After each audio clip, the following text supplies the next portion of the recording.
Hi, I'm Dustin Abbott, and I'm here today to give you a hands-on first look at the new Fujinon EXIF 8 to 16mm f2.8 R lens.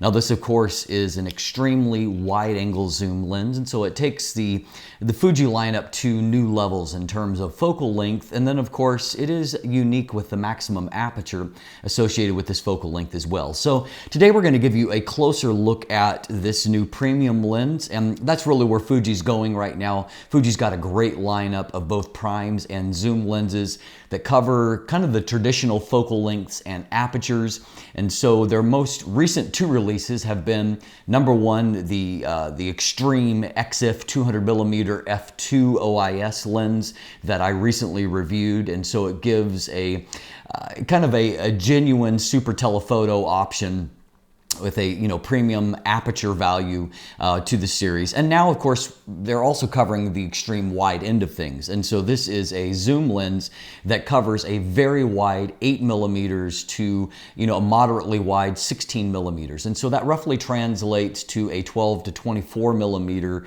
focal length on a full frame setup. And so of course, as what we're going to see, however, the maximum aperture on the typical full frame lens is only f4, and so this is a lens that does offer some real value, and it's a premium lens for Fuji shooters that have been looking for a wide angle zoom to cover those needs. And so we're going to jump in today and we're going to take a look at the build and the handling of the lens. And so let's jump in, let's take a closer look. There's lots of different letter designations that refer to either coatings or in the case that it's one of their premium lenses, all of those things here.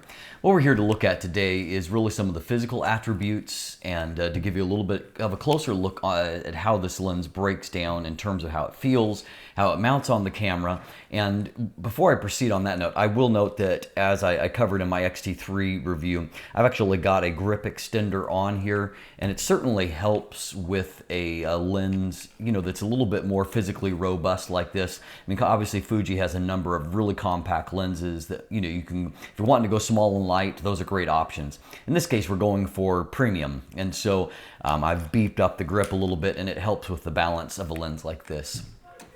Now looking up front, we see that we have a pinch cap. However, because there is a fixed lens hood, built-in lens hood, it means that it has to go around the outside rather than just going into the front, kind of clipping into the front area. And so it's a little bit large by nature. Downside of these caps that go over the top rather than just kind of affixing to the front is that they are much deeper, as you can see. Byproduct of that is they're less convenient to slip into a pocket, and so just a little bit more of a bother. That's the nature of the beast. However, with all of these lenses with a curved front element that needs to be constantly protected, and so as you can see here, that is the case with this. Now you'll see that right now when I'm at 8mm, that is actually the furthest forward physical position. And actually, if I go to 16mm, you can see that it actually moves in a fair distance. And so there's about pretty close to an inch of travel there. However, all of it is well within the confines of the lens housing, and so that front element is always protected there. And I did note that inside here, this is actually a better finish than what I think I've ever seen. It's very nice and tight all along there. It's a really nice design, and so it speaks to the kind of the premium engineering of the lens itself. Now, just a quick tour of the actual physical design here a little bit more.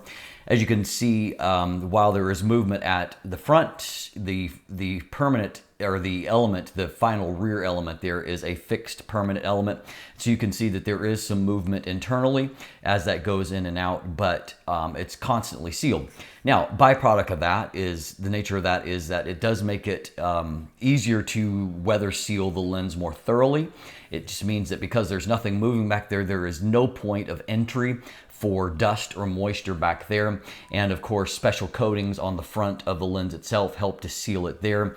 There is, however, further sealing throughout the lens body, along with a gasket here at the lens mount.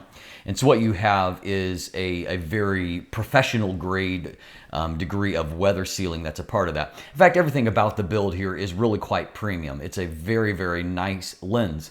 And we'll talk about in a moment about the weight and size. There is a price to pay for that. But let's look at this in a realistic kind of fashion. I mean, this is a lens that Fuji is bringing to market at $2,000 US. So this is not targeted at people that are trying to find a wide angle lens and they want to spend $400 or $500. This is a pro grade lens for people that are going to use the lens either professionally or people that are, well-heeled amateurs. And so this is a premium lens for a discerning client. And so, I mean, that's just the nature of what it is.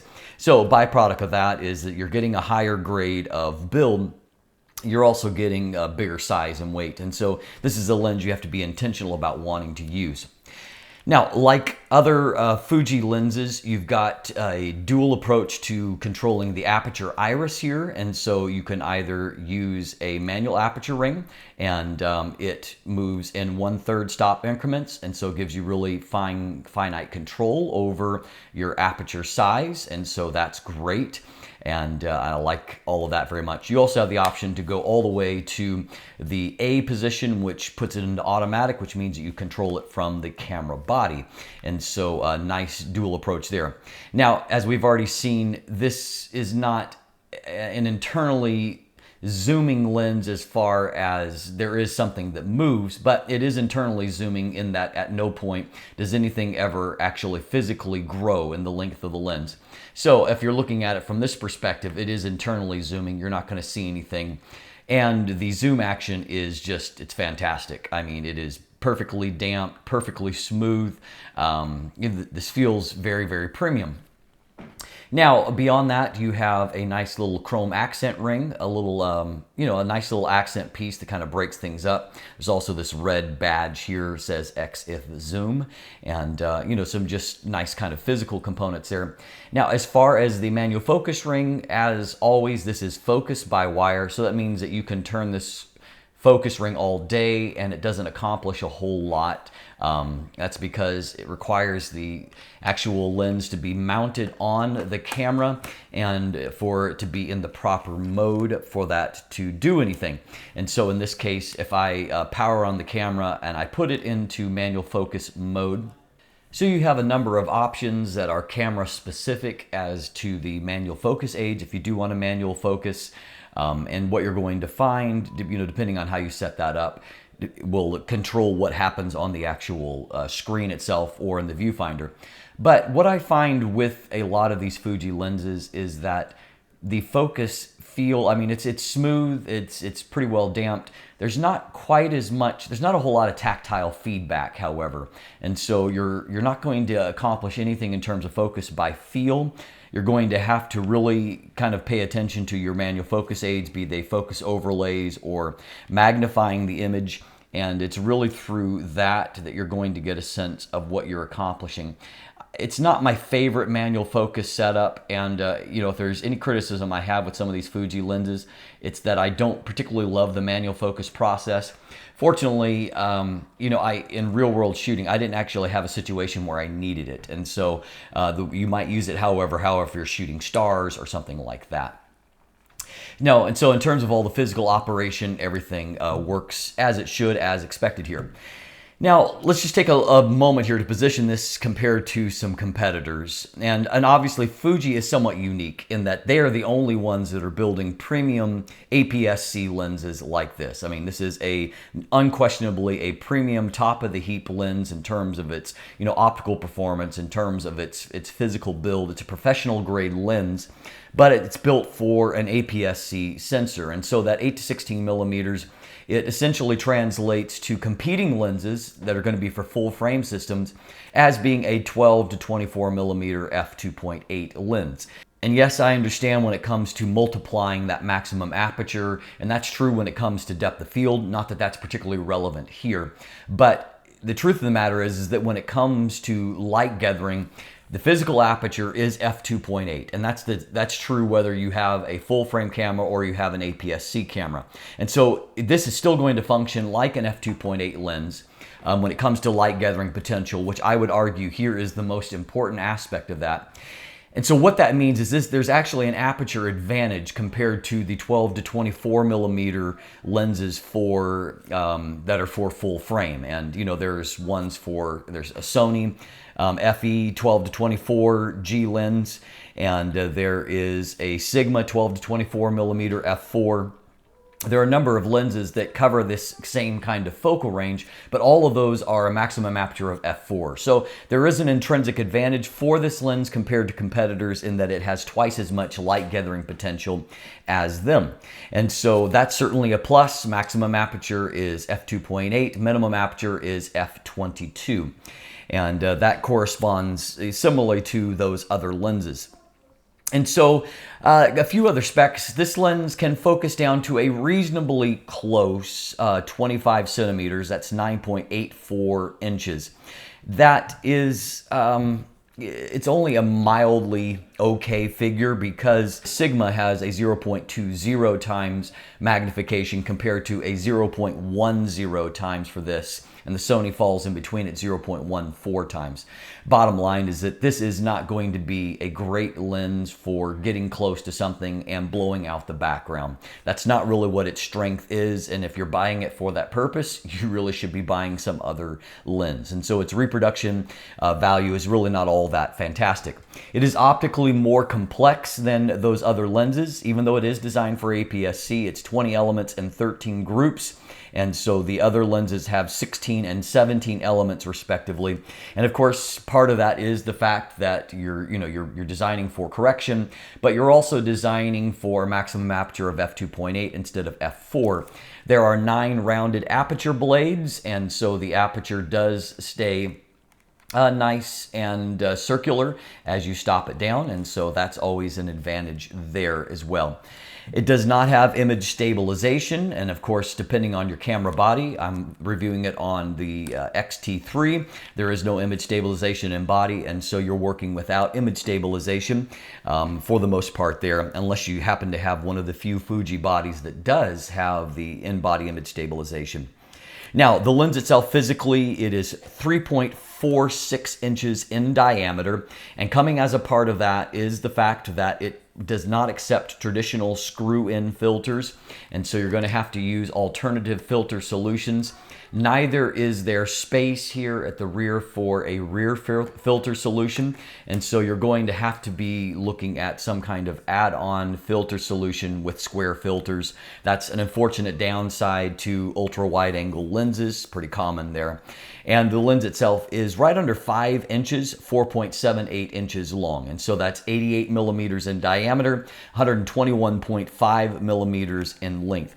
And so it's actually quite a physically large lens, and it falls in those dimensions. It falls in between the Sony and Sigma lenses, and the same is true of the weight. It is 1.77 pounds or 805 grams.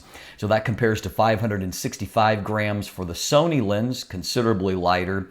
And then of course the Sigma lens is 1,150 grams, and so it is considerably heavier. As I mentioned at the beginning, with this grip on here, I found the balance fine. I had no issues with that. I carried it on a strap out in hikes in the desert as a part of this review process. I had no issues with that. So as you can see, there's a lot to love in terms of the build and the design of the lens. If there's anything that I could criticize is that I'm not in love with Fuji manual focus, and that remains true on this lens. I just find that you have to do a lot of focusing to achieve any kind of significant result. And so I've tried tuning a little bit, and I suspect as I become more familiar with Fuji, there may be a setting somewhere in like the X-T3 body where I could tweak that behavior a little bit more to my liking, but that kind of remains the sore spot for me. The ring itself feels good in the sense that, like any kind of focus by wire ring feels. It feels good in that the damping is not bad, it moves smoothly, but there's not hardly any kind of real tactile feedback. And I do miss that on focus by wire type lenses, which is kind of the way of the future, unfortunately, because mirrorless, that's the way that things work. So yes, the lens itself is physically large. However, it's not overwhelmingly so. It's still very functional in terms of its size, and I didn't find that to be a significant issue on the recent trip that I took it on.